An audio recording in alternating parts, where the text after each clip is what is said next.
Welcome students. अब लोग आगे पढ़ेंगे रिलेशन। तुमने क्या किया, एक रिलेशन सेट ए ले लिया 1 3 5 सेट बी 2 4 8। हमने इसका एक क्रॉस भी निकाली। एक क्रॉस में 1 2 1 4 1 8 3 2 3 4 3 8। सिमिलरली 5 2 5 4 5 8। अब सेट ए में 3 एलिमेंट है, सेट बी में 3 एलिमेंट है, तो ए क्रॉस बी में कितने एलिमेंट हो जाएंगे? 3 3 या 9। तो आप काउंट कर सकते हो 1 2 3 4 5 6 7 8 9 एलिमेंट है। अब इसमें से इसके कितने सबसेट्स बनेंगे? 2 की पावर 9। अब 2 की पावर 9 सबसेट्स, वो सब इसके क्या होंगे? रिलेशन। क्योंकि जो रिलेशन होता है ए क्रॉस बी का सबसेट होता है।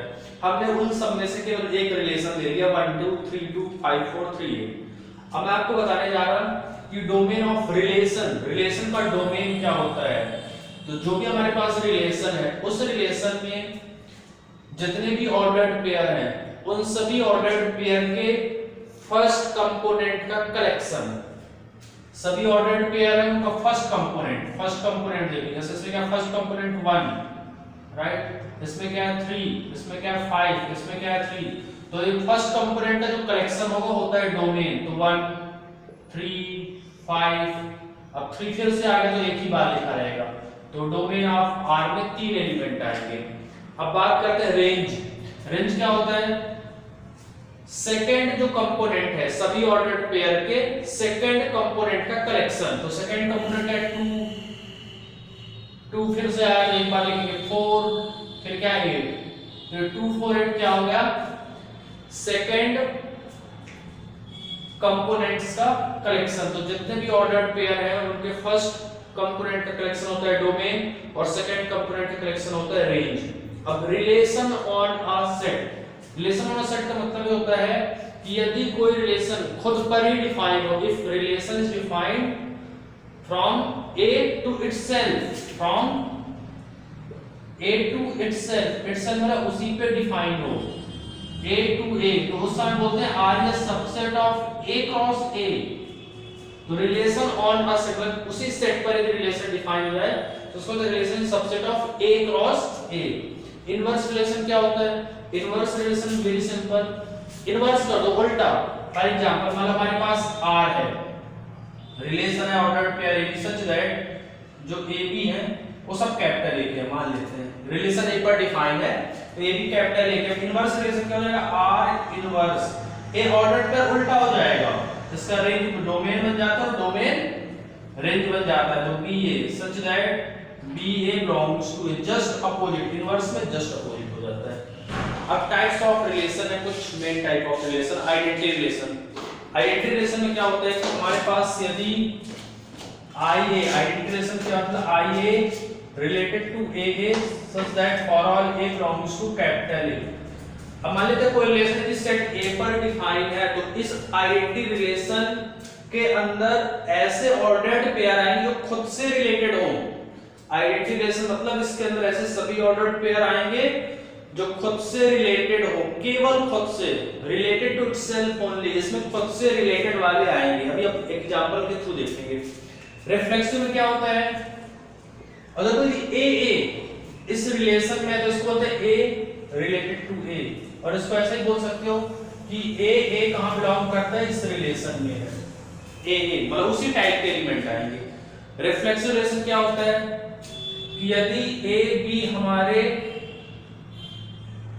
इसमें रिफ्लेक्सिव में भी यही होता है कि ए बिलोंग्स टू आर और ए रिलेटेड टू ए।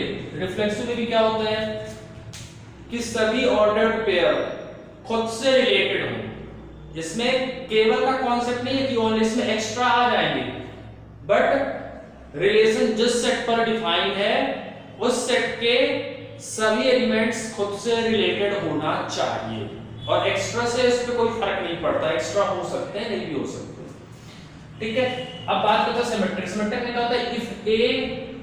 इफ हो ए रिलेटेड टू तो इंप्लाइज करेगा बी रिलेटेड टू ए, यदि ए रिलेटेड टू बी तो इंप्लाइज कर देगा बी रिलेटेड टू ए। इसको ऐसे भी बोलते हैं दूसरी लैंग्वेज में, यदि ए बी अपने रिलेशन आर में है तो इसका उल्टा भी रिलेशन आर में बिलोंग करना चाहिए, for all A B belongs to A. तो जितने भी ऑर्डर्ड पेयर रिलेशन के अंदर हैं उन सभी ऑर्डर्ड पेयर के उल्टे उसमें होना चाहिए। चाहिए, उस रिलेशन के अंदर सभी ऑर्डर्ड पेयर के उल्टे, सभी, ध्यान रखना।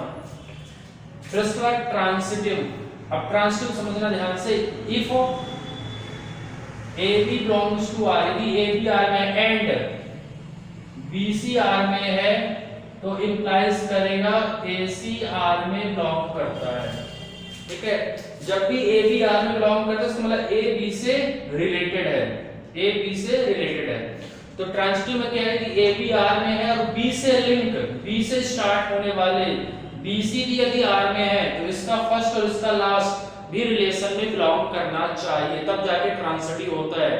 और यदि मान लो AB R में है और BC R में नहीं है तो ऑटोमेटिक ट्रांसिटिव हो जाता है, फिर ट्रांसिटिव प्रूफ करने की जरूरत नहीं है। एंटीसिमेट्रिक रिलेशन, इसमें क्या होता है, इफ AB R में है एंड इसका उल्टा भी है और यदि ये दोनों बराबर हो जाएं तो ऐसा रिलेशन कौन सा रिलेशन होता है, एंटीसिमेट्रिक रिलेशन। यदि AB R में है और इसका उल्टा उसमें ना रहे तो ऑटोमेटिक एंटीसिमेट्रिक हो जाता है, फिर उस समय एंटीसिमेट्रिक प्रूफ करने की जरूरत नहीं होती है, ठीक है। देखो मैं एक एग्जांपल लेते हैं। लेट हमारे पास सेट A है 1 2 3, इस पे हमने रिलेशन डिफाइन किया तो इस पे बहुत से रिलेशन आएंगे क्योंकि A क्रॉस A का सबसेट होता है रिलेशन, तो हमने केवल 4 रिलेशन लिया है। अब हम इन चारों रिलेशन को देखेंगे कि क्या ये आइडेंटिटी है, रिफ्लेक्सिव है, सिमेट्रिक है, ट्रांसिटिव, एंटीसिमेट्रिक। इस हम लोग यहां पे देखते हैं एग्जांपल में। तो पहले एग्जांपल है 1 1 1 2 3 1 2 1 1 3। अब देखो जो अपना R1 है ये आइडेंटिटी रिलेशन नहीं है, क्यों? क्योंकि सेट A के सभी एलिमेंट इसमें रिलेटेड नहीं है। 1 1 एक बस है रिलेटेड 1 1, फिर ना तो इसमें 2 2 है और ना ही 3 3 है, तो आइडेंटिटी तो हो नहीं सकता। रिफ्लेक्सिव भी नहीं हो सकता क्योंकि रिफ्लेक्सिव की डेफिनेशन ही खुद से रिलेटेड होना चाहिए, तो इसमें है ही नहीं। फिर सिमेट्रिक, सिमेट्रिक का मतलब क्या होता है, सभी ऑर्डर्ड पेयर के इसमें उल्टे होने चाहिए, उसमें उल्टे कहीं पे है ही नहीं। देखो 1 1 का उल्टा 1 1 है, ठीक है सिमेट्रिक। 1 2 का उल्टा 2 1 है, ठीक है। 3 1 का उल्टा भी 1 3 है, 2 1 का उल्टा 1 2 भी है, 1 3 का उल्टा 3 1 भी है, हो गया। तो ये आपका क्या है, आइडेंटिटी नहीं है, रिफ्लेक्सिव है, नहीं ये भी नहीं है। फिर क्या है, सिमेट्रिक हो गया, हमने चेक कर दिया। ट्रांसिटिव, ट्रांसिटिव क्या होता है, यदि AB R में है और BC भी उसमें है तो AC होना चाहिए। देखो 1 1 है, अब 1 से स्टार्ट होने वाला देखो, तो 1 से स्टार्ट होने वाला 1 2 है, तो इसका फर्स्ट और इसका लास्ट, तो 1 2 भी इसमें होना चाहिए, तो देखो यहां पर है, ठीक है। फिर और 1 से कहां स्टार्ट हो रहा है, यहां भी स्टार्ट है 1 3, तो 1 1 और 1 3, तो फिर इसका फर्स्ट और इसका लास्ट, इसका फर्स्ट क्या है 1 और इसका लास्ट क्या है 3, तो 1 3 भी होना चाहिए, तो देखो यहां 1 3 है। सिमिलरली अभी हमने पहला ऑर्डर्ड पेयर चेक कर पाए अभी तक में, अब हम दूसरा चेक करेंगे 1 2, अब 2 से स्टार्ट होने वाला देखो यहां पे है 2 1, तो ये दोनों सेम है, तो इसका फर्स्ट और इसका लास्ट 1 1 ये भी है, ठीक है।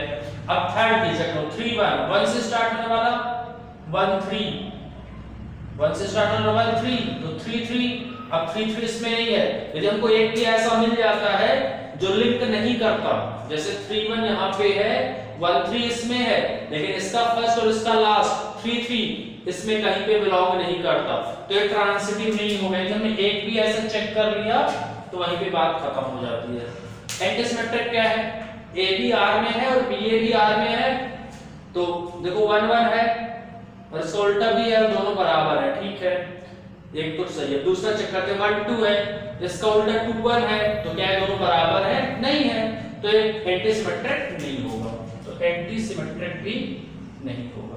अब बात सेकंड रिलेशन, सेकंड रिलेशन खुद से आप लोग समझोगे करोगे। थर्ड रिलेशन इसमें क्या 1 1 2 2 3 3, अब देखो इसमें सेट A के सभी एलिमेंट खुद से रिलेटेड है, खुद से रिलेटेड है, रिफ्लेक्सिव होगा, आइडेंटिटी भी होगा, आइडेंटिटी होगा क्योंकि खुद से रिलेटेड है, रिफ्लेक्सिव होगा खुद से रिलेटेड है, तो सभी एलिमेंट रिलेटेड है। सिमेट्रिक होंगे, सभी एलिमेंट खुद के उल्टे हैं, 1 1 का उल्टा 1 1, 2 2 का उल्टा 2 2, 3 3 का उल्टा 3 3, तो सिमेट्रिक भी है। ट्रांसिटिव 1 1 है, अब 1 से स्टार्ट होने वाला कोई है भी नहीं, तो ऑटोमेटिक हो गया तुम्हारा सिमेट्रिक, सॉरी ट्रांसिटिव ऑटोमेटिक हो गया, क्योंकि 1 1 1 से स्टार्ट होने वाला कुछ है ही नहीं। फिर एंटीसिमेट्रिक 1 1 और यही उल्टा है 1 1 का, और दोनों बराबर भी है, सेम फॉर सेकंड ऑर्डर पे 2 2, इसका उल्टा भी 2 2, और दोनों सेम है, सेम प्रोसेस फॉर 3। तो यहाँ पर क्या होगा, एंटी सिमेट्रिक भी हो गया।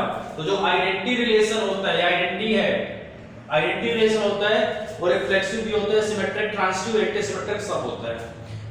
R4 अब जो रिलेशन है देखो, इसके सभी एलिमेंट खुद से रिलेटेड हैं, लेकिन इसमें एक एक्स्ट्रा आ गया 3 4।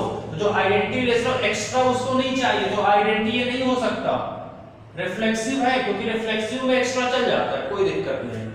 ठीक है, अभी आपका क्या है, सिमेट्रिक, सबके उल्टे होने चाहिए, तो 3 4 का उल्टा 4 3 इसमें है नहीं, तो सिमेट्रिक नहीं होगा।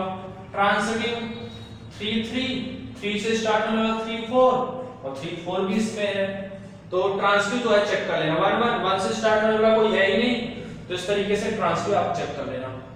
एंटीसिमेट्रिक नहीं है, क्योंकि 3 4 एंटीसिमेट्रिक हो गया लग रहा है मेरे, चेक करो। 1 1 का उल्टा वही है और सेम है, सेम प्रोसेस है, और 3 4 का उल्टा है ही नहीं। सोचो जब 3 4 है इसका उल्टा ना रहे तो ऑटोमेटिक एंटीसिमेट्रिक। ठीक है, और आपको पता है इक्विवेलेंस रिलेशन क्या होता है। इक्विवेलेंस रिलेशन एक ऐसा रिलेशन जो क्या होता है, रिफ्लेक्सिव, सिमेट्रिक, ट्रांसिटिव। तो इन चारों रिलेशन में आपको चेक करके बताना है ऐसा कौन सा रिलेशन है जो इक्विवेलेंस रिलेशन है। इन सबको रिवाइज करना, आपको जितनी टाइम हो सके आप लोग इसको देखो मैक्सिमम से मैक्सिमम, इससे आपका बेसिक क्लियर होगा। Okay, thank you.